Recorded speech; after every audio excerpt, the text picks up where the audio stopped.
Bonjour, c'est un nouveau parcours d'entrepreneur que vous propose aujourd'hui La Belle Entreprise puisque nous avons le plaisir d'accueillir Quentin Perraudot, l'un des cofondateurs de Perco. Quentin, bonjour. Bonjour. Pour commencer, quelques mots de présentation de l'activité de Perco, s'il vous plaît. Bien sûr. Alors Perco, on s'attaque au mal de dos. Le mal de dos, ça touche 80% de la population mondiale selon l'OMS. Et en fait, quand on regarde les maux de dos, il y a seulement 20% des maux de dos qui se soignent avec des médicaments. 80% des maux de dos sont dus à notre mauvaise hygiène de vie, en l'occurrence souvent à notre mauvaise posture. Et donc nous, chez Perco, on s'est donné une mission, c'est celle que vous vous teniez mieux. Donc on fait des produits, des t-shirts et des sous-vêtements qui vous permettent de vous tenir mieux au quotidien. Le premier produit, c'est celui-ci, c'est le line-up, ça c'est le packaging. Et donc c'est un sous-vêtement qui va vous permettre de vous redresser. L'idée, elle est assez simple, c'est que dès que vous allez commencer à vous avachir, vous allez avoir une action au niveau du bas du dos et une action au niveau du thorax, par l'intermédiaire des tenseurs que l'on a vus. Évidemment, sur le produit final, il n'y a pas les flèches. Les flèches, c'est pour vraiment vous montrer que vous compreniez les actions. Et donc l'idée, c'est que dès que vous allez commencer à vous avachir, vous allez avoir cette action ici au niveau du thorax, cette action ici au niveau du bas du dos, qui vont vous inviter à vous redresser. L'idée, c'est vraiment que vous renforciez votre dos pour que vous ayez moins mal sur le long terme. Cette conception est faite avec des médecins, des scientifiques? Alors c'est un produit qu'on a développé pendant 1 an avec des chercheurs sur le système musculo-squelettique. C'était une clinique ostéopathique. Et puis avec des spécialistes du textile innovant. L'année de recherche et développement a débouché sur un brevet international. Et c'est un produit qui est lauréat du concours mondial d'innovation.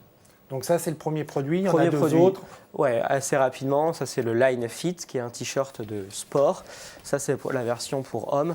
L'idée, c'est toujours la même, c'est que vous vous teniez mieux pour avoir moins mal au dos. Le Line Fit permet d'accompagner le mouvement de la course à pied ou du sport pour placer le dos et pour éviter finalement d'avoir de mauvais gestes et de mauvaise posture pendant le sport et pour s'assurer que finalement la pratique sportive va procurer du bien-être. Et puis le dernier produit de la gamme, c'est le Line Pro, qui est un produit qui s'intéresse aux professionnels mais pas que. C'est aussi pour des particuliers qui vont faire du bricolage, du jardinage, de la peinture chez eux. Et l'idée, elle est toujours la même, c'est que vous fassiez les bons gestes et les bonnes postures pendant finalement vos activités manuelles. Là, c'est un produit, c'est un gilet, donc il se porte par-dessus les vêtements. Et puis, c'est un produit qu'on va attacher avec une boucle sur le bas. Alors quand on voit ça, on imagine tout de suite une entreprise assez importante parce qu'il faut produire, de la recherche. Alors la question qui me vient, c'est comment vous avez réussi à lancer l'activité ? Alors on s'est lancé via Kickstarter. Kickstarter, c'est une plateforme de financement participatif, c'est une plateforme américaine, il en existe d'autres. L'idée de Kickstarter, elle est toute simple, c'est une plateforme où les gens vont pouvoir précommander des produits qui seront en vente dans 2, 3, 4, 5, 6 mois. Et l'idée, c'est que les innovateurs viennent sur la plateforme, présentent le produit, le projet, le prototype, le projet là où il en est actuellement. Et puis les gens vont acheter le produit en avance, c'est-à-dire qu'ils vont donner de l'argent pour recevoir le produit plus tard. Et nous, on va les livrer plus tard. Il se trouve que nous, on avait un objectif de 30 000 € sur la plateforme. C'était en 2015, fin 2015. Au final, on a eu un vrai succès et un vrai engouement sur notre plateforme. On a vendu plus de 5000 produits dans 89 pays. Et on a été à l'époque la deuxième plus grosse campagne de financement participatif en France sur Kickstarter. Alors Kickstarter, c'est vrai que c'est intéressant parce que comme c'est une plateforme américaine, ça permet dès le départ de toucher tous les pays du monde et d'avoir des commandes comme vous l'avez eu, vous, dans 89 pays différents. C'est ça. Et ça permet aussi de s'adresser à une communauté Kickstarter qu'on appelle des early birds. Donc c'est des personnes qui sont prêtes à acheter des produits en avance, avant les autres. Donc ils savent que c'est des produits, au début, ils sont capables d'acheter un produit s'ils ont vu qu'un prototype, ils sont capables d'acheter un produit s'ils ont vu seulement une vidéo, et ils sont capables d'aller acheter un produit finalement dont le marketing n'est pas encore fini, ou même pas commencé d'ailleurs, qui vont vraiment s'intéresser au produit, à l'innovation, et qui vont l'acheter. Ce qui n'est pas le cas d'un consommateur lambda qui va plus attendre que le produit soit fini, finalisé, pour être sûr de recevoir finalement de la qualité. Et à quoi a été dû le succès de cette campagne de financement participatif ? C'est un produit effectivement qui a tout de suite plu. C'est vrai qu'au début, on ne sait pas si c'est un produit qui va plaire quand on se lance sur la plateforme de financement participatif. Nous, notre objectif, c'était 30 000 euros, c'est-à-dire à peu près 500 produits vendus. Au final, on a fait 12 fois plus. En 35 jours, alors qu'on était connu de personne, on a levé 385 000 euros, ce qui a clairement lancé l'entreprise. Et on ne s'attendait pas, c'est vrai, à un tel succès.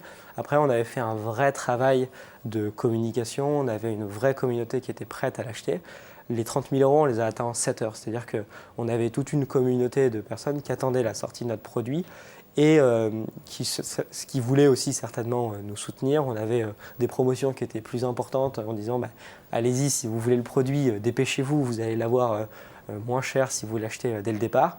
Et donc en 7 heures seulement, on a pu faire 30 000 euros de chiffre d'affaires. C'est là-dessus, grâce à la plateforme. C'est là-dessus que je voulais insister, c'est-à-dire que évidemment la qualité du produit est importante, il faut qu'elle trouve son marché, ses clients, mais que derrière, sur ces plateformes de financement, il y a un gros travail d'animation, de communication, et à vous écouter, que vous avez même fait en amont de lancer la campagne de financement, puisque quand vous avez lancé le produit, il y avait déjà plein de personnes qui étaient prêtes à précommander le produit. Oui, c'est ça. C'est ça. Mais sachant que c'est une animation, au final, c'est 500 personnes qui nous ont acheté. Donc, c'est à la fois énorme de faire 30 000 euros quand on est connu de personne. Et en même temps, 500 personnes, on se dit que dans notre entourage, si on fait un bon travail sur plusieurs mois, on palpe finalement ces personnes-là, ces quelques centaines de personnes qui vont acheter le produit au début et qui vont permettre de créer une histoire et de créer un engouement et de raconter quelque chose à la presse derrière et de pouvoir raconter une histoire et de pouvoir dire regardez, ce produit il cartonne, ça fait 7 heures qu'il est sur le marché, ils ont déjà atteint leur objectif. Et c'est ça aussi qui a participé finalement à faire une bonne communication et à lancer la boîte. Et d'avoir un tel succès, est-ce que ça a généré quelques difficultés ? Parce que vous vous attendiez certes à réussir, mais peut-être pas avec un tel succès. Donc est-ce que ça a créé quelques petites... Alors, on s'attendait à réussir, on espérait réussir, mais on ne s'attendait pas à réussir. On y allait avec énormément d'humilité et surtout, encore une fois, la veille de lancer le produit, on voyait bien qu'on avait une communauté, on voyait bien que des gens avaient envie d'acheter notre produit, mais combien est-ce que c'est nos amis? Est-ce que ça va aller plus loin? Est-ce qu'il va y avoir l'effet boule de neige qu'on escomptait? Donc il y a beaucoup d'inconnus. Et puis après, effectivement, à la fin des 35 jours de campagne, où on avait vendu 5000 produits, il a fallu effectivement les produire. Et donc ça, après, c'est entre guillemets un problème de riche, même si on n'était qu'une start-up et qu'on n'avait pas des moyens énormes. Mais après, oui, il fallait les produire, il fallait structurer l'entreprise. Au début, quand on a fait le Kickstarter, on était 2. Assez rapidement, il a fallu recruter du monde, mettre en place une chaîne logistique. Et puis après lancer, finalement, se servir de ce Kickstarter pour lancer l'histoire et pour faire quelque chose d'encore plus gros. Vous êtes combien aujourd'hui ? Aujourd'hui, on est 18. Et pour quel chiffre d'affaires? Quelle a été l'évolution? La première année d'exploitation, on a fait 1 million d'euros de chiffre d'affaires. Et cette année, on va faire x5, donc on va faire à peu près 5 millions cette année. Est-ce que vous avez été accompagné pour mener à bien cette belle aventure? On a été accompagné, alors on s'est rencontré avec mon associé, Alexis Hucot, à l'ESSEC, donc dans notre école. Et c'est vrai que l'ESSEC nous a beaucoup accompagnés. Notre premier incubateur, ça a été dans l'école. Ils nous ont accompagnés. On voyait des personnes de l'ESSEC finalement tout au long du processus de création de l'entreprise. On a fait un master entrepreneuriat aussi, le master central ESSEC entrepreneur, qui nous a permis aussi de structurer le projet. Dans ce master, il y a beaucoup d'intervenants de qualité qui permettent de se faire une bonne idée. D'aller plus vite et puis de voir les problèmes et d'avoir des réponses, je suppose. Je dirais que c'est quasiment l'inverse en fait. C'est-à-dire que ce master-là, et même le fait d'être confronté, de baigner un petit peu dans un monde où il y a des entrepreneurs, fait que en fait, justement, le but c'est de ne pas avoir les problèmes et de se dire en fait de se lancer. Et de se dire, de toute façon, s'il y a des problèmes, il y aura des solutions. Il n'y a aucun problème qui n'a pas de solution. Et en fait, il faut juste y aller. Et je pense que le but principal et finalement l'intérêt principal de ce genre master, de structure, d'accompagnement, c'est justement de libérer et de dire bon, en fait, il faut y aller. Et puis on verra au fur et à mesure. C'est surtout pas d'anticiper tous les problèmes qu'on peut avoir et de se dire oh là là, il va falloir que j'apporte plein de réponses parce que en fait, c'est juste l'inverse qu'il faut faire quand on se lance. C'est ce que j'allais dire. Peut-être pas, pas identifier et recenser tous les problèmes et les régler avant de se lancer, mais de se lancer puis au fur et à mesure retrouver les solutions. Ouais. Après que deux choses, c'est Saint-Exupéry qui dit ça, que deux choses faut-il ignorer pour agir. Exactement. Au-delà de l'incubateur, oui. de l'essai, qu'est-ce qu'il y a d'autres structures qui sont intervenues dans votre parcours? Oui, il y a le MoveJ. On a été Grand Prix MoveJ, qui est une structure d'accompagnement pour les entrepreneurs, les jeunes entrepreneurs, qui est très très active et qui accompagne énormément d'entrepreneurs, pas uniquement les Grands Prix, mais qui accompagne chaque année énormément d'entrepreneurs. Avec un système de mentorat, vous avez un mentor? On a un mentor, oui. On a un mentor qu'on a gardé. Ça fait normalement, c'est juste 1 an. Et on continue à se voir et c'est vrai que c'est vraiment exceptionnel comme structure et comme moyen d'accompagnement. C'est vraiment bien. Nous, on l'a bénéficié alors qu'on faisait déjà du chiffre d'affaires et on avait déjà une boîte qui était structurée, donc ça nous a permis d'aller encore plus loin et puis de structurer un peu les choses et puis d'échanger, d'avoir accès à un réseau, donc c'est intéressant. Mais c'est aussi intéressant d'y aller plus tôt. Quand on n'a pas encore une boîte qui est structurée, parce que ça permet d'avoir accès à un mentor et ça permet de mettre une structure. Moi, je le répète régulièrement dans l'émission La Belle Entreprise que c'est important de se faire accompagner. Est-ce que vous le confirmez à travers vos propos, mais est-ce que vous avez l'impression que ça vous a permis d'aller plus vite, de réussir de façon plus importante? Qu'est-ce que ça vous a apporté, cet accompagnement et le mentorat? L'accompagnement, le mentorat, en fait, l'idée c'est que, je dirais, quelqu'un qui accompagne ne va pas dire ce qu'il faut faire, parce que de toute façon, il ne sera pas écouté. L'idée, c'est de prendre un peu de recul et en fait de poser les bonnes questions et d'amener à finalement se poser les bonnes questions, parce qu'au final, les réponses, de toute façon, quand on entreprend, on emmène le business, entre guillemets, où on veut. Et l'idée, c'est plus de se dire, OK, on va poser des questions, et puis ça permet de voir des choses et en fait de prendre du recul, de regarder si on a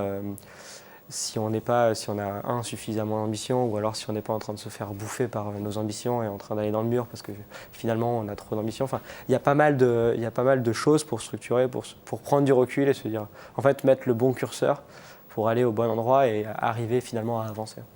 À la lumière de votre expérience, quelles sont les recommandations que vous pourriez faire à ceux qui veulent se lancer? À quoi il faut être vigilant? Moi, je dirais que c'est plutôt l'inverse, encore une fois. Je suis désolé. Il ne faut pas être vigilant, il faut y aller. Faut y aller, mais faire, en fait. En fait, l'idée, c'est de faire. C'est de faire, et après, je dirais que ça vient en faisant. Et en fait, si on est trop vigilant, ou si on se pose trop de questions, ou s'il y a trop de trucs, où on se dit « Ah ben non, je dirais, c'est pas le bon moment, ce sera jamais le bon moment, c'est pas le truc. Il y a un truc qui va pas, il y a un concurrent qui sort. » En fait, on fait jamais rien, et c'est ça qui est dommage, et du coup, on n'avance pas. Alors que quand on commence à faire, il y a un concurrent, en fait, on peut le bouffer entre guillemets, on peut le dépasser, on peut trouver d'autres choses. Il manque des financements, on trouve des financements. On ne sait pas comment aller sur le marché, on trouve une plateforme. Enfin, il y a plein de choses en fait qui viennent en faisant. Et donc le conseil principal, c'est de faire et puis d'échouer, parce qu'en faisant, on échoue beaucoup. Mais on rebondit, on apprend. Et en fait, l'idée, c'est pas de réussir vite quelque part, c'est d'échouer très vite pour finalement réussir. Qu'est-ce qui vous plaît dans l'entrepreneuriat? C'est de faire. Non, c'est de faire. Il y a beaucoup de choses qui sont plaisantes. C'est assez gratifiant. C'est d'avoir une idée, d'avoir un projet au début, puis de voir où est-ce que ce projet va aller, où est-ce que cette idée va pouvoir aller, jusqu'à où on va pouvoir l'emmener. Le fait d'avoir une équipe, que cette équipe soit motivée, d'emmener du monde, enfin tout ça c'est motivant. C'est motivant, c'est gratifiant, c'est enrichissant. Et alors, justement, jusqu'où va aller Perco? Aujourd'hui, vous commercialisez 3 produits, vous allez faire 5 millions d'euros de chiffre d'affaires. Quelles sont les prochaines étapes? Jusqu'à présent, on a eu la chance de doubler le chiffre d'affaires chaque année. En partant de 1 million, on a fait 1 million, 2 millions et on va faire entre 4 et 5. 10 millions l'année prochaine. Ça, c'est ce qu'on vous souhaite. C'est ce qu'on souhaite, ouais, c'est ce qu'on souhaite faire. Ouais. Puis après, se développer, on souhaite développer 2 produits par an. D'accord. En rappelant que pour vous, dès le départ, l'innovation, la recherche et le développement, c'est fondamental. C'est fondamental, c'est dans les gènes même de Perco. C'est-à-dire qu'on a commencé par une année de recherche et développement avant de sortir un produit. On a sorti un produit tous les 6 mois jusqu'à présent. On va ressortir un produit connecté d'ici le début de l'année prochaine. Donc oui, la recherche, l'innovation sont des choses qui sont très fortes chez nous. Aujourd'hui, il y a un tiers de l'effectif qui fait de la recherche et développement. Donc oui, c'est quelque chose qui est très très ancré, qui est dans le gène même de Perco de faire de la recherche. Ouais. Quentin, merci beaucoup et bravo pour ce que vous faites.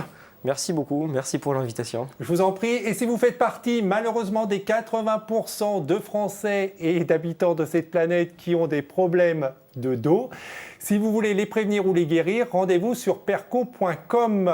Et si vous faites partie des nombreux Français et des habitants de cette planète qui veulent entreprendre, je vous invite à visionner les différentes émissions La Belle Entreprise sur demain.fr. On se retrouve la semaine prochaine. En attendant que le souffle de la création et que l'esprit de demain vous accompagne. Au revoir.